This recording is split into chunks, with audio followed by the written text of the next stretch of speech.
നമസ്കാരം. പുതിയ വീഡിയോയിലേക്ക് എല്ലാവർക്കും സ്വാഗതം. എല്ലാവരുടെയും സപ്പോർട്ട് പ്രതീക്ഷിച്ചുകൊണ്ട് നമുക്ക് വീഡിയോയിലേക്ക് പോകാം. തേങ്ങ അരച്ച് നല്ലൊരു ചെമ്മീൻ കറി വെച്ചാലോ?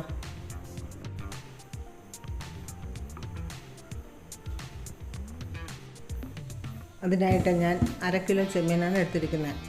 ഇത് നമുക്കൊന്ന് വെട്ടി തേച്ച് കഴുകി വൃത്തിയാക്കി എടുക്കണം. ഇനി ഇത് വെട്ടുന്നത് എങ്ങനെയാണെന്ന് നോക്കാം. ആദ്യം നമുക്ക് ഇതിൻ്റെ തലയുടെ അടിയിലുള്ള കാലുകൾ മുറിച്ച് കളയാം. ഇനി തലയുടെ മുൻഭാഗം കണ്ണിൻ്റെ താഴ്വശം വെച്ച് അല്പം ചെരിച്ച് നമുക്ക് വെട്ടിമാറ്റാം. മുറിച്ച ഭാഗത്ത് കറുത്ത പൊട്ട് പോലെ ഇരിക്കുന്നത് എടുത്ത് കളയണം.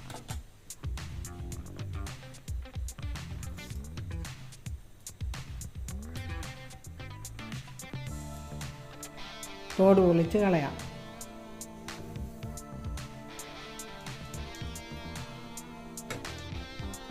ചെമ്മീൻ്റെ ഞരമ്പും കൂടെ എടുത്ത് കളയാം.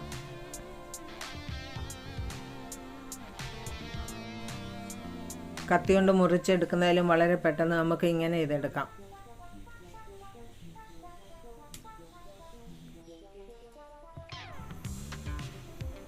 ഇങ്ങനെ നമുക്ക് ചെമ്മീൻ മുഴുവൻ വെട്ടിയെടുക്കാം.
ചെമ്മീൻ മുഴുവൻ പൊളിച്ചെടുത്തിട്ടുണ്ട്. ഇനി നമുക്ക് പൊളിച്ച് മാറ്റിയ തൊണ്ട് പുറത്തുകൊണ്ട് കളയാം.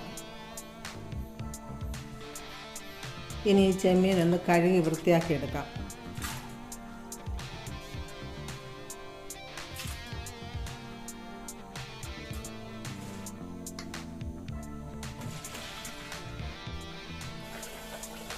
ചെമ്മീൻ്റെ സ്മെല്ല് സിങ്കിലാകാതിരിക്കുന്നതിന് വേണ്ടി ഞാനൊരു പാത്രത്തിലേക്ക് ഈ കഴുകിയ വെള്ളം മാറ്റി വെക്കുന്നുണ്ട്.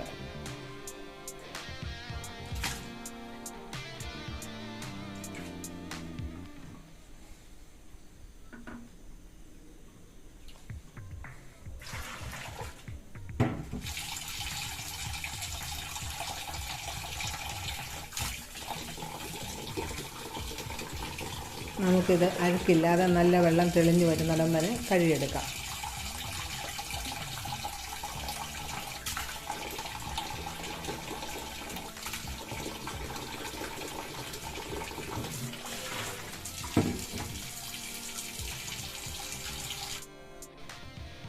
ചെമ്മീൻ നല്ല വൃത്തിയായി കഴുകിയെടുത്തിട്ടുണ്ട്.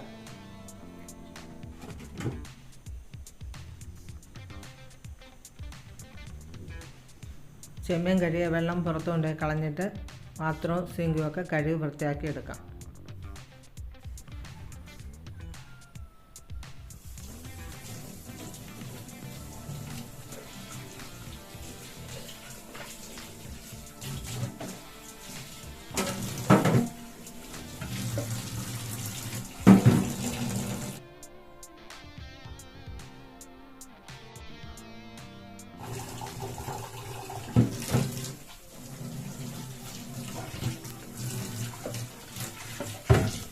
ഈ ചെമ്മീനിൽ നിന്ന് കുറച്ചെടുത്ത് തക്കാളിയും മുരിങ്ങയ്ക്കായും മാങ്ങായും ചേർത്ത് നമുക്ക് കറി വെക്കാം.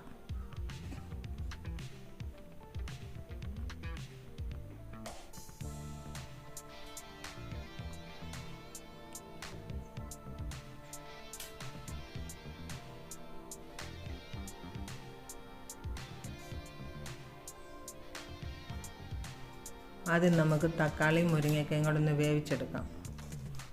ഒരു ചെറിയ മുരിങ്ങയ്ക്കയാണ് ഞാനിവിടെ എടുത്തിരിക്കുന്നത്, അത് മുഴുവൻ എടുക്കുന്നില്ല. മുരിങ്ങയ്ക്ക ഒന്ന് മുറിച്ചെടുക്കാം.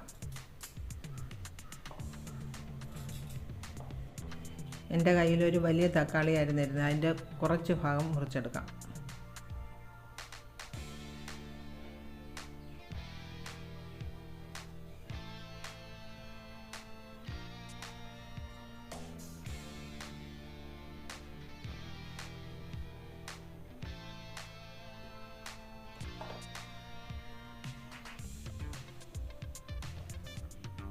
ഇത് നമുക്കൊരു മൺചട്ടിയിലേക്ക് ഇട്ട് കൊടുക്കാം.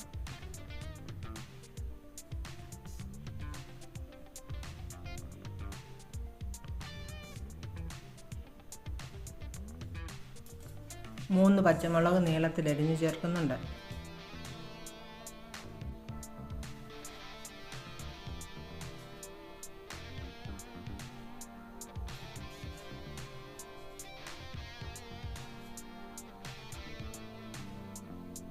രണ്ട് തണ്ട് കറിവേപ്പിലയും ആവശ്യത്തിന് വെള്ളം ഒഴിച്ച് നമുക്കൊന്ന് വേവിച്ചെടുക്കാം.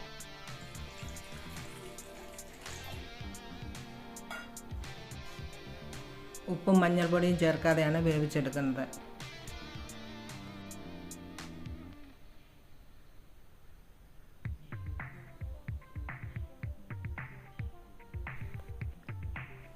ചട്ടി അടുപ്പിൽ വെച്ച് സ്റ്റൗ കത്തിച്ച് കൊടുക്കാം. ഇത് അവിടെ ഇരുന്ന് വേവട്ടെ. നമുക്ക് ഇതിന് വേണ്ടുന്ന അരപ്പ് തയ്യാറാക്കാം.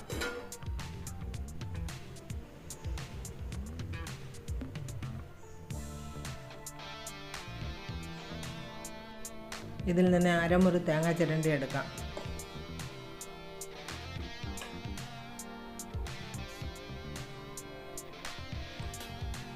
മിക്സിയുടെ ജാറിലേക്ക് തേങ്ങ ഇട്ട് കൊടുക്കാം. എരിവിന് ആവശ്യത്തിനുള്ള മുളക് പൊടിയും കൂടെ ചേർത്ത് കൊടുക്കാം.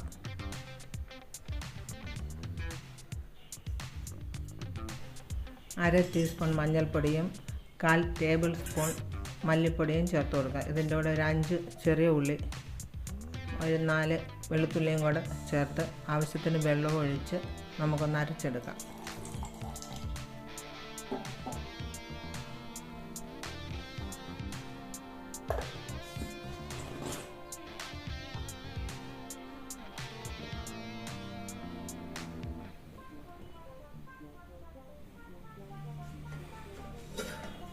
അടുപ്പിൽ വെച്ചിരിക്കുന്ന മുരിങ്ങയ്ക്കയും തക്കാളിയും വെന്തോന്നൊന്ന് നോക്കാം.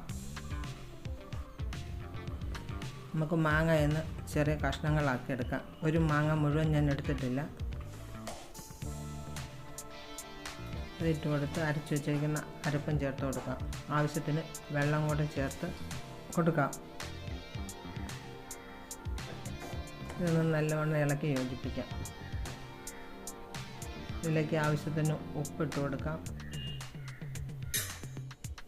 കൂടെ ഒരു 4-5 കഷ്ണം വെളുത്തുള്ളിയും എടുത്തു വച്ചിരിക്കുന്ന ചെമ്മീനും കൂടെ ചേർത്ത് നല്ലതുപോലെ ഇളക്കി കൊടുക്കാം.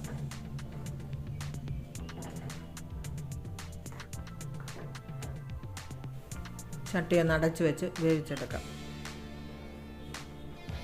ഇടയ്ക്ക് നമുക്ക് ചട്ടിയൊന്ന് തുറന്ന് നോക്കാം. നല്ലതുപോലെ തിളച്ച് കിട്ടിയിട്ടുണ്ട്. ഇതൊന്ന് ഇളക്കി കൊടുക്കാം. ഉപ്പ് പാകത്തിനാണോ എന്ന് നോക്കാം. അല്പം ഉപ്പിൻ്റെ കുറവുണ്ട്, ഉപ്പിട്ട് കൊടുക്കാം. നല്ലവണ്ണം ഇളക്കി യോജിപ്പിക്കാം.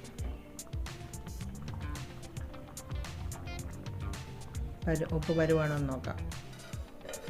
ഇതൊന്ന് അടച്ച് വെച്ച് കൊടുക്കാം. 2-3 മിനിറ്റ് നേരം ഇങ്ങനെ ഇരിക്കട്ടെ. അത് കഴിഞ്ഞ് നമുക്കൊന്ന് തുറന്ന് നോക്കാം.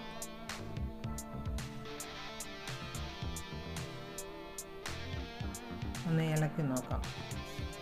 കറി ആവശ്യത്തിന് കുറുകി നല്ലതുപോലെ വെന്ത് വന്നിട്ടുണ്ട്.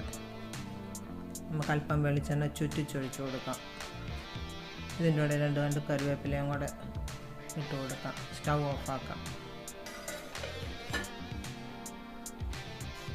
ഈ ചട്ടി നമുക്ക് അടുപ്പിൽ നിന്ന് മാറ്റി വെക്കാം.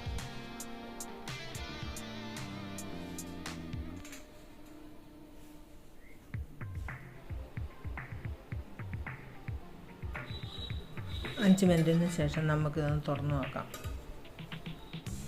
ഇത് നമുക്കൊന്ന് ഇളക്കി കൊടുക്കാം. ഈ ഒരു കറി മാത്രം കൂട്ടി ചോറുണ്ടാൽ മതി വയറും മനസ്സും നിറയാനായിട്ട്. അത്രയ്ക്കും സ്വാദാണ്.